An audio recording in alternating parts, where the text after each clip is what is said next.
Shalom. Ya, kita bersyukur Tuhan beri kita kesempatan buat pagi hari ini. Kita akan memuji Tuhan sebagai tanda terima kasih kita, sebagai tanda ucapkan syukur kita. Kita naikkan syukur kita. Terima kasih Tuhan. Terima kasih Tuhan untuk kasih setia yang Tuhan alami dalam hidupku.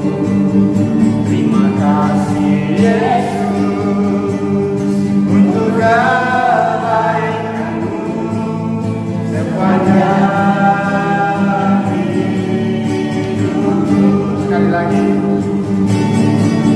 Terima kasih Tuhan untuk kasih setia yang Tuhan alami dalam hidupku. Terima kasih Yesus untuk kebaikan-Mu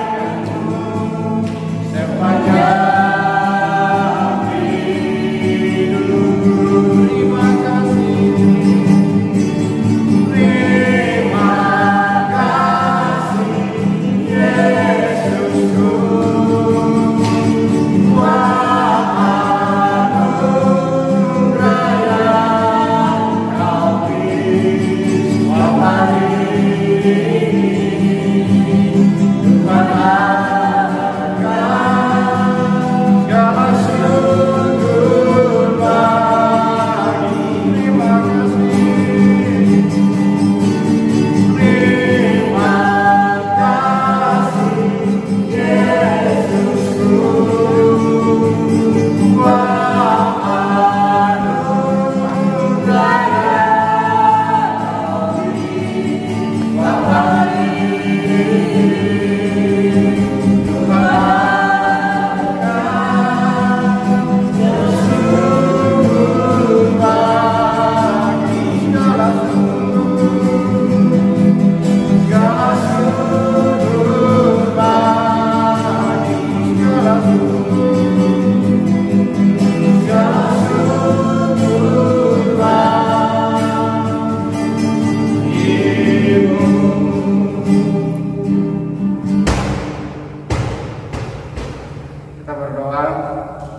Bapa yang baik, kami ucap syukur Bapa atas kasih penyertaan-Mu di sepanjang satu minggu ini. Kita akan kembali bersekutu dengan Tuhan, semua karena anugerah Tuhan. Masa ini Bapa yang baik, kami akan beribadah karena Tuhan akan menguasai seluruh kehidupan kami, lebih-lebih adik-adik kami yang ada di rumah saya ini. Tuhan beribadah, beri mereka kekuatan, kesehatan, sukacita dari Tuhan. Dan kiranya Tuhan memberkati setiap kehidupan mereka Bapa yang baik. Terima kasih Tuhan, kami mengenal kuasa Roh Kudus-Mu, biar Engkau yang berkarya pada saat ini. Kami serahkan waktu ini Tuhan, hanya di dalam nama Yesus kami berdoa. Haleluya. Amin. Puji Tuhan, kita katakan tiada puji Tuhan.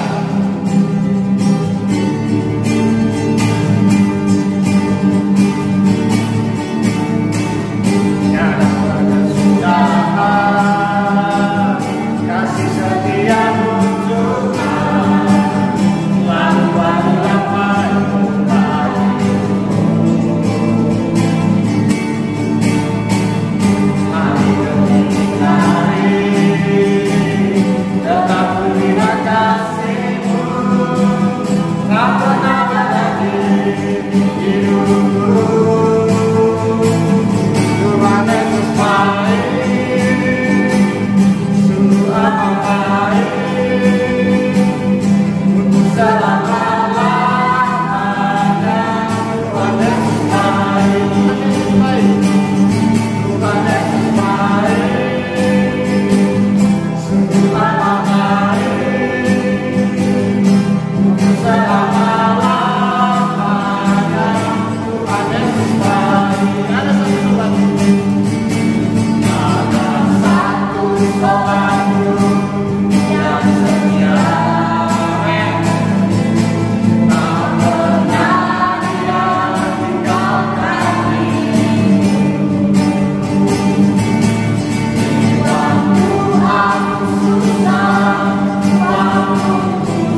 Tuhan, kita persiapkan hati kita katakan, ku tak dapat melupakan.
Sebelum kita mendengarkan firman Tuhan, mari semua satukan hati dalam doa. Kita berdoa.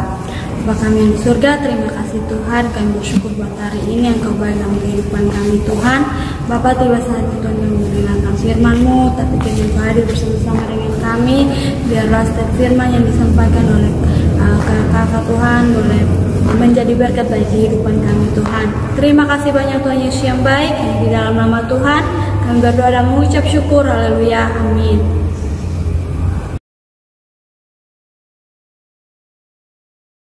Shalom adik-adik kelas pelajar dan adik-adik kelas tunas remaja yang dikasihi Tuhan Yesus.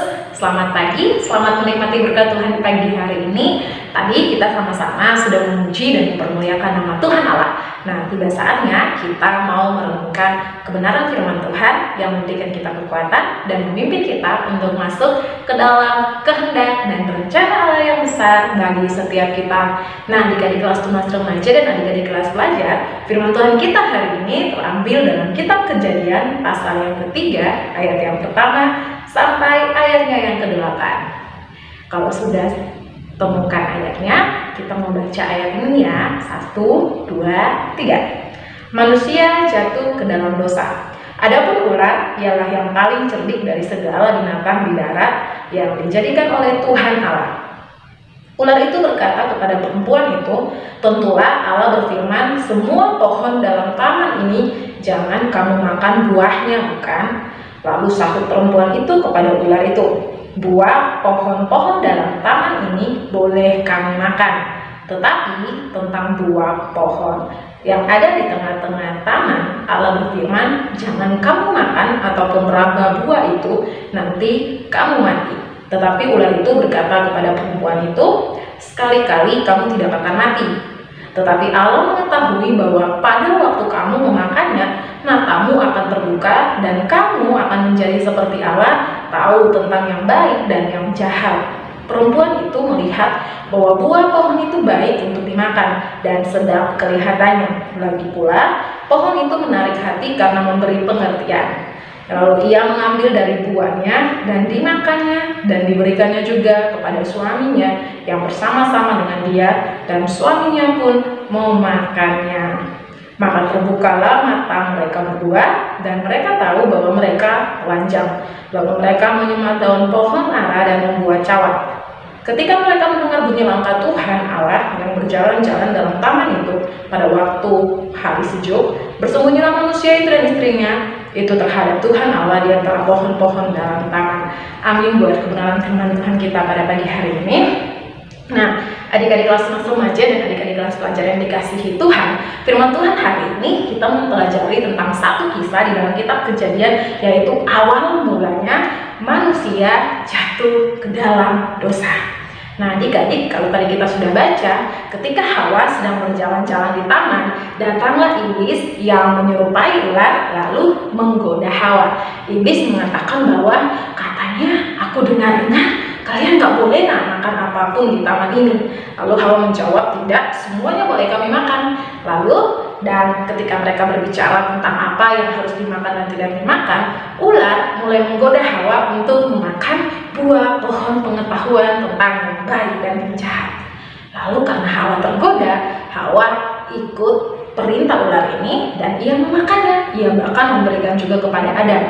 Padahal firman Tuhan sudah dengan jelas datang kepada Hawa dan juga kepada Adam bahwa mereka tidak boleh memakan buah yang ada di tengah-tengah taman, yaitu buah tentang yang baik dan yang jahat.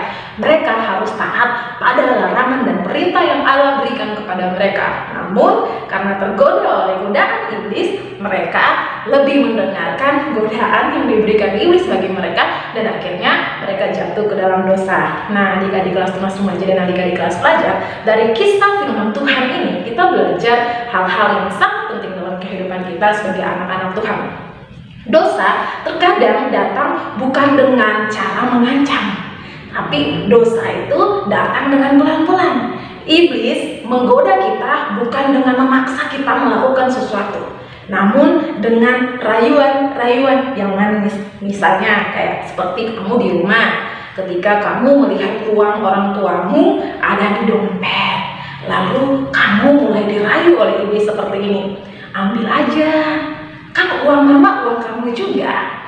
Ambil aja, papamu pasti gak akan marah. Kan cuma 10.000, bukan 100.000. Ambil aja, kamu kan anak, kamu punya hak untuk menerima bagian dari uang yang orang tua miliki. Akhirnya karena tergoda dengan rayuan iblis, kalian mulai melancarkan aksi mengambil uang yang dimiliki orang tua yang ada di dompet orang tua. Mungkin uang itu kalian pakai untuk beli jajan mungkin, membeli pulsa data mungkin, atau melakukan sesuatu yang sesuai dengan keinginan kalian, bermain game online mungkin. Iblis tidak menggoda kamu untuk melakukan sesuatu yang besar dulu. Dimulai dari hal-hal kecil. Ketika kamu melihat uang di dompet orang tuamu, kamu ambil 10.000. Besok-besok iblis goda lebih kuat lagi. Kenapa sih cuma ambil 10.000? Ambillah 20.000. Jangan cuma 20.000, 50.000. Mama gak akan marah kok, papa gak akan marah kok. Nah, rayuan-rayuan iblis seperti ini yang harusnya kita hindari dalam kehidupan kita.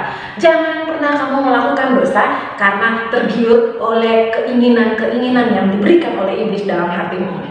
Mari belajar untuk menguasai dirimu. Ingat, setiap dosa yang kecil yang kita lakukan, hal-hal yang kecil kita lakukan, itu akan membentuk kehidupan kita.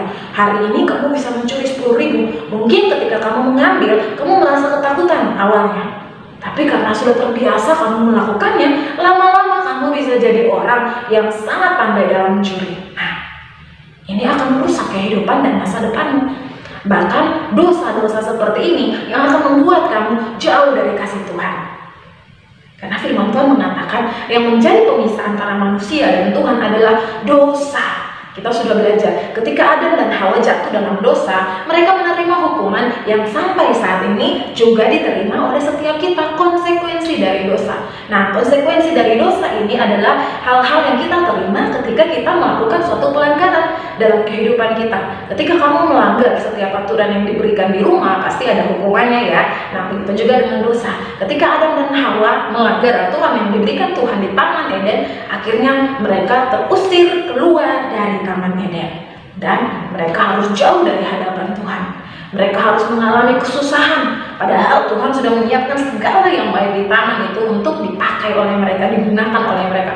Namun karena ketidaktaatan, karena tergiur dengan rayuan iblis, karena mau melakukan sesuatu yang bukan jadi perintah Tuhan, akhirnya jatuh ke dalam dosa dan pencobaan.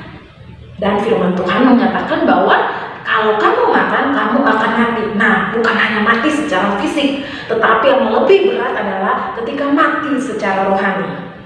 Ketika kamu mati secara rohani, walaupun kamu hidup, tapi kamu tidak berguna karena rohanimu mati. Rohani yang mati membuat kita tidak bisa mengenal kasih Tuhan dalam kehidupan kita. Kalau begitu, apa yang harus kita lakukan agar kita tidak memiliki rohani yang mati, atau memiliki hubungan yang berantakan dengan Tuhan, atau memiliki hubungan yang rusak dengan Tuhan? Yang harus kita lakukan adalah menjauhi dosa. Kalau hari ini kamu masih saja melakukan dosa, tinggalkan dosamu. Bertobat. Pertobatan yang sejati itu berasal dari hatimu. Ketika kamu bertobat dan kamu meninggalkan setiap dosa, pelanggaran yang kamu lakukan, Tuhan memulihkan kehidupan kamu. Orang yang taat mendengar perintah Tuhan dan melakukan dalam kehidupannya, dia menjadi orang yang diberkati di dalam Tuhan. Jadi kita percaya bahwa anak-anak kelas tunas remaja dan anak-anak kelas pelajar, kalian semua ingin diberkati di dalam Tuhan. Amin. Karena itu tetap pegang firman Tuhan ini dalam hidupmu. Ketika kamu ingin melakukan sesuatu yang mungkin kamu pikir itu sepele, ingat dengan baik, Adam dan Hawa yang berpikir ketika iblis merayu mereka dengan rayuan-rayuan yang manis, yang mungkin kelihatannya sepele, tapi itu membuat mereka jatuh ketika mereka melakukannya dan merusak hubungan mereka dengan Tuhan. Nah, kalau kita tidak mau kehidupan kita jauh dari Tuhan, maka kita harus tinggalkan dosa. Karena di luar Tuhan, kamu tidak memiliki apapun. Tetapi ketika kamu di dalam Tuhan, kasih Tuhan, anugerah Tuhan, berkat Tuhan, penyertaan Tuhan, pertolongan Tuhan menjadi milik dan bagianmu. Saja yang bisa kita bagikan bagi setiap kita. Kita percaya semua adik-adik kelas remaja dan adik-adik kelas pelajar, kalian diberkati di dalam Tuhan. Tetap semangat mengiring Tuhan, jangan malas beribadah. Ingat, apapun yang kamu lakukan, Tuhan melihatnya. Jadi lakukanlah dalam takut akan Tuhan. Tuhan Yesus memberkati kita semua. Shalom.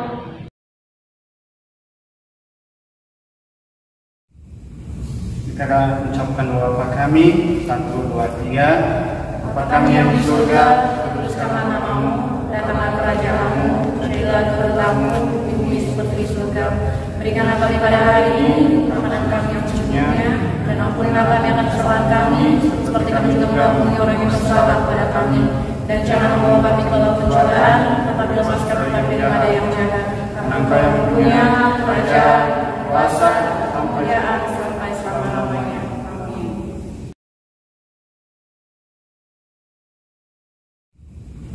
Kita akan ucapkan doa Bapa kami.